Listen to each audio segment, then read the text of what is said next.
मुझे बताएं कि रैपर पार्टी से आई रिमेंबर कि you know there has been a lot of focus and emphasis on all these lovely couples that are there in the film, you know you guys were also introduced as a couple.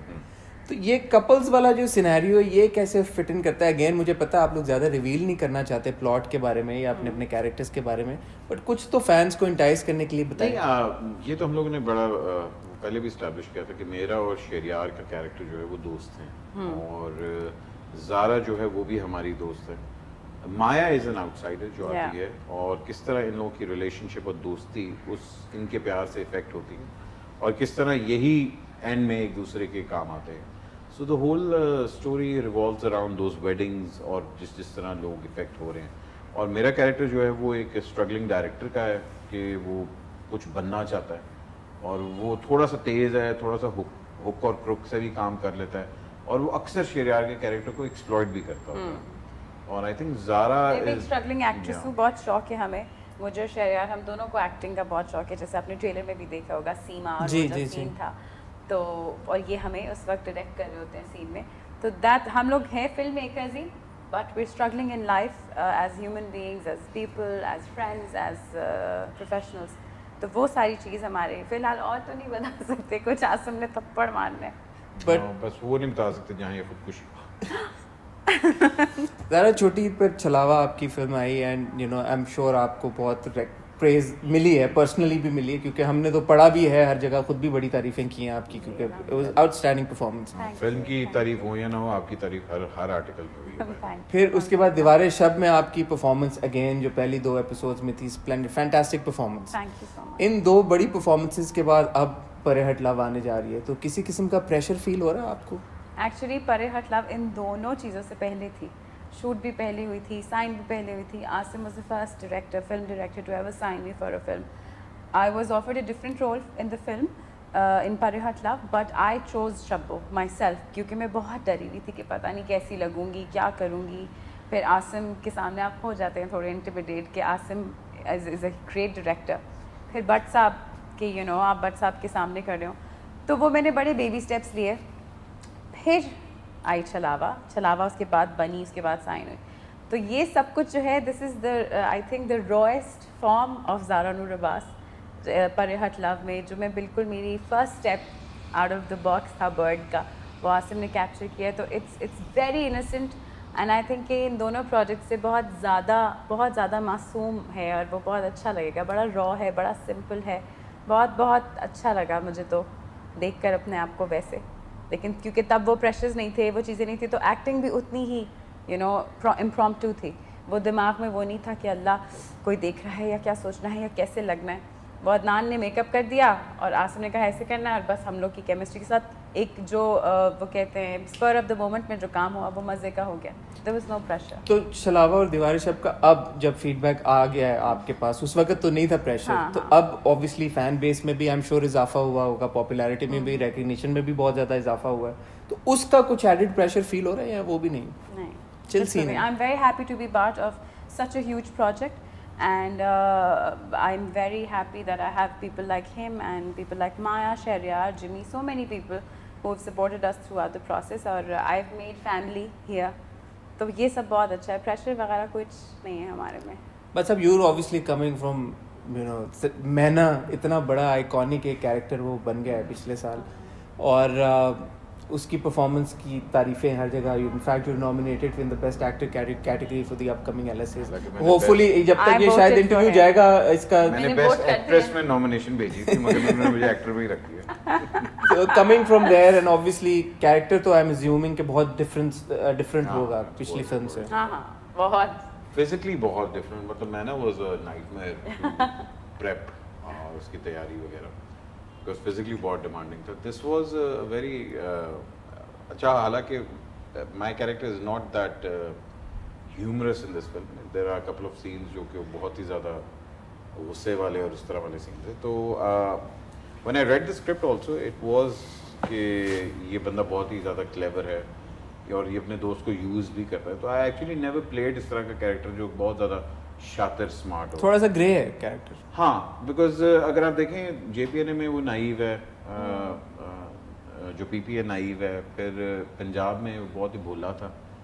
ये बोला नहीं है basically. तो ये ज़रा थोड़ा सा शातिर बंदा है, स्ट्रीट स्मार्ट भी है और यूज़ भी करता है and everything. And I think it won't be unfair to say कि शहरियार और मुझे फिल्म में काफ़ी हद तक ये लीड करते हैं इन सिचुएशंस।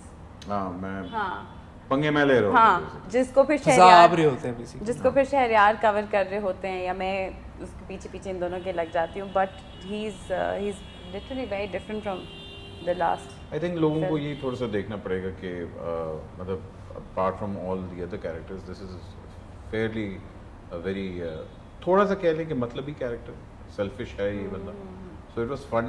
और ऊपर से आसिम फिर थे और इमरान साहब उन्होंने लिखा था और मैंने उनसे इजाज़त भी ली थी। मैंने कहा था सर ऊपर नीचे अगर 1-2 लाइन्स हो जाए थे कि ठीक है, तो उन्होंने कहा हाँ खैर है कोई मसला नहीं। अच्छा ये बताएं, इतनी बड़ी कास्ट माशाल्लाह, इंसॉम्बल कास्ट, फटे शटे तो नहीं हुए सेट पे बट साहब? काफ़ी ज़्यादा बताएं ना कुछ इनसाइड इन्फॉर्मेशन। यार देखें, बहुत बुरा वक्त याद करा दिया। एक तो हर एक को खूबसूरत लगने का तैयार, मतलब बहुत शौक है ना कि मतलब कुछ लोग बहुत ही ज़्यादा तैयार हो रहे हैं, फिर मसा नीवी एक्टिंग आती है उन्होंने नहीं पूरी हो रही, चलो खूबसूरत मेकअप का टाइम नहीं मिल रहा। अदनान मुझे हाथ ए ਤੁਸੀਂ ਕਿਹਦੇ ਬਾਰੇ ਚ ਗੱਲ ਕਰ ਰਹੇ ਹੋ? ਜ਼ਾਰਾ ਦੇ ਬਾਰੇ ਚ ਜਾਂ ਮਾਇਆ ਦੇ ਬਾਰੇ ਚ ਜਿਹੜਾ ਜਾਂ ਸ਼ਹਿਰੀ ਦੇ ਬਾਰੇ ਚ? ਇਹ ਪੋਸਟਰ ਜਿਹੜਾ ਅੱਗੇ ਹੋਏਗਾ ਤੁਹਾਨੂੰ ਪਤਾ ਲੱਗ ਜਾਏਗਾ। नदीम साहब नदीम साहब ने सबसे ज़्यादा फड्डे किए और फिर हिना दिलपजीर ने फिर और प्रिया अल्ताफ, ये बहुत बड़े ड्रामा। तो ये किस तरह के फटे थे? ये वाले फटे थे कि क्लैशनकोफिया आ गई थी बाहर और फिर एक टाइम पे हम लोग ने शेरियार को किडनैप भी कर लिया था। मुझे फीलिंग ये आ रही है कि फटे हुए तो होंगे लेकिन रिजॉल्व आप ही नहीं ज़्यादा था। बड़ा ज़ारा है। क्या आप इस पे कहना चाहेंगे? रिजॉल्व का तो नहीं है मुझे पता, लेकिन ये Dissolve पता है जरूर हाँ, कर लिया। dissolve जरूर किया था। हमारे सेट पे रात को खाना लगता था सबके लिए, तो जब सबके लिए खाना लगता था उसमें एकदम से इतनी बड़ी चांप आ जाती थी, तो सब ये कहते भट्ट साहब ने मंगवाया है सबके लिए। तो भट्ट साहब का एक और मेन्यू आता था, कुन्ने आ रहे हैं और पता नहीं सब्जियां बारबेक्यू आ रहा होता था, सब्जियां भी। भट्ट साहब सब मैं आपको बता दूंगी कि इनके क्या आते थे वो जहीर, इनके ज़मीर एक बड़े क्यूट से इनके दोस्त हैं। बहावलपुर की बात कर रही हूँ। हम लोग सारी रात शूट करते थे। वो टाइम भी था ना हम लोग, बिकॉज हम लोग शाम को शुरू करते थे 6 बजे, वेक अप एट 6 बजे रोल टाइम, और सुबह 6 बजे तक 6 PM to 6 AM होता था। फिर हम दोपहरों को सोते थे, बट बहुत अच्छा वक्त था बहावलपुर का। Even Turkey was amazing. बाहर जब भी हम गए ये इन लोगों के साथ बहुत मजा आया। आई एम अज्यूमिंग कि आप दोनों के सबसे ज़्यादा सीन्स तो आपस में साथ में ही होंगे हमारे। ये मेरी assumption करेक्ट है? तो हाँ ऑलमोस्ट मैं तो जब भी आई हूँ इट्स विद देम। तो आपके कैसा आपस में जो केमिस्ट्री है उसके बारे में कुछ बताएं। आपकी दोस्ती कब हुई, कैसे हुई? यार she is a delight to work with, to be honest. जब ये पहली दफ़ा आई है और मैंने उसने स्क्रिप्ट पढ़ी है और इसके एग्जैक्ट वही कंसर्न्स थे जो मेरे थे concerns. So and Asim is a wonderful director because वो हम दोनों की सुनते भी थे और कहते थे कि हाँ चलो ये मैं बेहतर हो सकता है। फिर हम लोगों ने इमरान साहब से भी बात की, इमरान साहब ने भी हमें अकोमोडेट किया। सो एक अच्छी चीज़ ये होती है कि जब एक बंदा आपके लेवल पे होता है, स्पेशली जिस लेवल पे आपने चीज़ को परसीव किया होता है, it's always delight to work with such person. माशाल्लाह शी हालांकि नहीं है, she has a wonderful future ahead of her. And मुझे तो कहीं भी कोई इस तरह की प्रॉब्लम नहीं हुई जहाँ मैं कहूँ कि यार ये मैच नहीं कर रही या ये लाइनें भूल रही है। माशाल्लाह she came prepared, she delivered and इंशाल्लाह within 5 years she's going to be one of the biggest names of our industry. मेरे साथ तो ये था कि पहले जब मुझे पता चला कि भट्ट साहब हैं तो मैं तो वो कहते हैं ना पिद्दी पास हो जाती है, क्योंकि obviously to work with somebody like him आपके लिए बहुत बड़ा प्रेशर होता है। तो फिर और नई मैना देखी थी तो मैंने कहा कि क्या होगा। और जब हम गए तो भट्ट साहब ने अस्सलाम वालेकुम और मैंने कहा अल्लाह सलाम, इतनी ज़ोर का डीप आवाज़। तो मैंने कहा ये हस्कीनेस, मैंने तो मैना कोई और सोची थी। लेकिन एक दिन हुआ था, दूसरा दिन हुआ तो फ़ौरन नॉर्मल हो गया। मैंने कहा यार सुनो, मैंने कहा अच्छा ये तो बिल्कुल अवामी है, शुक्र अच्छा हो जाएगा। तो फिर बहुत पता ही नहीं चला कैसे वक्त गुजर गया। बहुत कंफर्टेबल एक्टर हैं, बहुत कंफर्टेबल कर देते हैं और बहुत प्यार और ख्याल रखते हैं। तो ये बड़ा मुश्किल होता है कि कोई इतना प्यार दे। असद के साथ जब फिर मेरी दूसरी छलावा थी, मैंने कहा आपको मुझे उतना स्पॉइल करना पड़ेगा जितना भट्ट साहब ने किया है। तो वो हंस ये रहे थे। विशेष हैं भट्ट साहब? नहीं, उस बेचारे ने कहा भट्ट साहब मैं अब आपकी हीरोइन बनना चाह रहा हूँ। मैं कहा, मैं आपको करता हूँ। तो बस माशाल्लाह बहुत अच्छा एक हमारा टाइम गुजरा। आई एम सो ग्लैड कि this is with him. Yeah, it was a wonderful job.